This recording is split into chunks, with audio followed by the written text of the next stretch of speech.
Benjamin Biolay, vous êtes l'amant de Marguerite Duras, ou presque. Benjamin Biolay, je suis l'ami du couple Antelme. Plus précisément, on aura vite fait de comprendre que cette amitié s'est transformée en quelque chose de plus physique, en un trio amoureux. Mais c'est une connivence intellectuelle avant tout, difficile à juger moralement. Dionys est un personnage très difficile à incarner parce qu'il est très évanescent, fantomatique. C'est celui qui résiste, qui tient bon, qui ne lâche jamais. J'ai lu des écrits de Mascolo, le vrai, c'est un militant dur, ferme, autoritaire. Le type est opiniâtre. Il faut vous ressaisir. Vous n'avez pas le droit d'abandonner, ressasse-t-il à Duras. Emmanuel Finkiel dit vous avoir choisi pour votre présence sensuelle. Convenez-vous de cette qualité? Je me fiche du compliment. C'est une telle chance d'avoir tourné avec lui qu'il aurait pu me prendre pour mes grandes oreilles, j'aurais été content. L'absence, le manque, est-ce un état que vous cultivez ou que vous fuyez? Contrairement à mes collègues qui écrivent des chansons, je ne provoque pas les situations pour l'inspiration. Je sais que c'est la pire chose à faire. Les muses, les histoires compliquées, la douleur, la souffrance, ce sont des concepts fumeux. La vie est suffisamment dure, pleine d'absents décédés ou perdus de vue, pour ne pas vouloir se plonger dans de tels états. Il y a plein de gens qui me manquent. Ma ville natale de Villefranche et celle de Lyon me manquent beaucoup. Quelle est la douleur la plus vive que vous avez ressentie?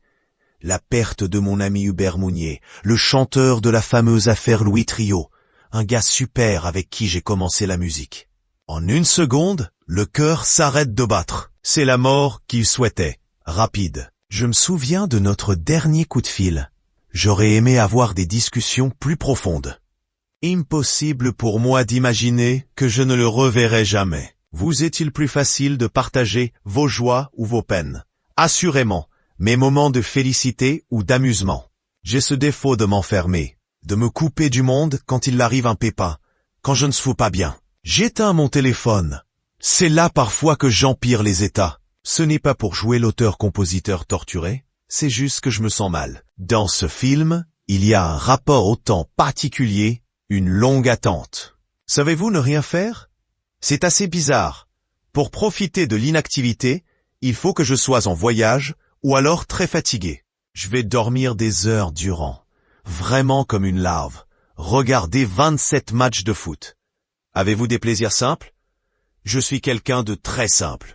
Quand je suis quelque part, je n'ai pas envie d'être ailleurs. Quand je tourne un film, je ne prends pas ma guitare et elle ne me manque pas. Sur un plateau de cinéma, mon moment préféré, c'est celui de la cantine, le midi.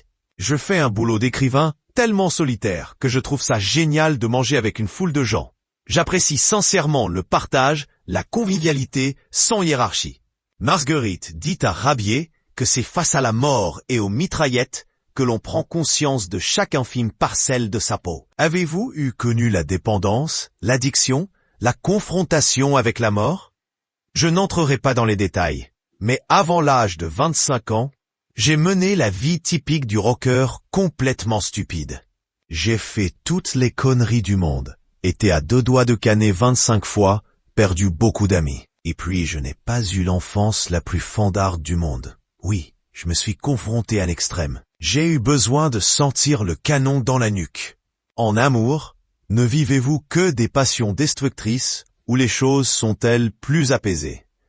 C'est toujours compliqué, parce que celle qui vous semble être l'âme sœur, votre double, cet autre tellement proche de vous, devient fatalement incompatible.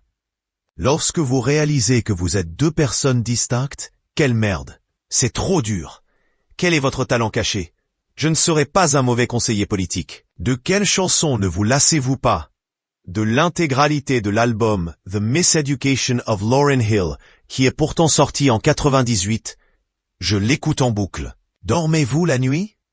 Malheureusement, je m'endors tard. Je ne fais pas spécialement la fête, mais j'ai pris la mauvaise habitude, dans ma jeunesse, d'aller travailler dans les studios la nuit, car les tarifs des sessions étaient 4 fois moins chers. J'ai gardé ce rythme et je travaille jusqu'à l'aube. De quoi avez-vous peur? De la mort, de la maladie. Je suis préoccupé par des questions du registre de l'intime, La santé, le bonheur, l'avenir de ma fille. Votre souvenez-vous de votre dernier fou rire? Il y a quelques heures, à la lecture d'un truc de Booba sur Instagram. Quelle question aimeriez-vous que l'on vous pose davantage? J'aimerais qu'on me demande davantage de parler des gens que j'aime, plutôt que de dézinguer ceux que je ne peux pas blairer. Qu'est-ce qui peut vous rendre violent physiquement? Rien. Qu'est-ce qui vous agace? Les débatteurs professionnels, les pseudo-spécialistes qui déblatèrent sur tout et n'importe quoi alors qu'ils n'ont pas les qualifications. Je m'en bats les couilles. J'en ai rien à foutre, seulement j'estime qu'il faut un minimum d'expertise pour donner son avis, pour critiquer une œuvre, un artiste ou même une compétition sportive. C'est une question de politesse et de respect. Vous dénoncez la dictature du bon mot, celui qui fera du bruit dans les journaux. Quel est celui que vous aimez particulièrement? Empanadas, c'est chouette les chaussons farcis, non? Il y a surtout un terme que je déteste, c'est buzz. Dès que je le vois, j'ai envie de fermer soit le magazine, soit la télé. À qui mentez-vous le plus? À moi. Je n'avais absolument aucun don nécessaire pour devenir chanteur ou acteur. Ai-je réussi à m'en convaincre moi-même? Je n'ai aucun souvenir de m'être dit « T'es bon, tu vas les tuer » ou « Tu vas être numéro 1 ». Mais j'ai progressé et rencontré le succès. Qu'est-ce qui a changé chez vous, récemment? Ma vie a changé le 22 avril 2003, quand mon bébé, avec son tout petit doigt, m'a chopé la main. On dit parfois qu'un homme ne change pas. C'est faux. Voir naître l'enfant de l'amour que l'on désirait, voir grandir ma fille m'a révolutionné. Voulez-vous partager un coup de cœur avec nos lectrices? Le film Carré 35 d'Éric Caravaca.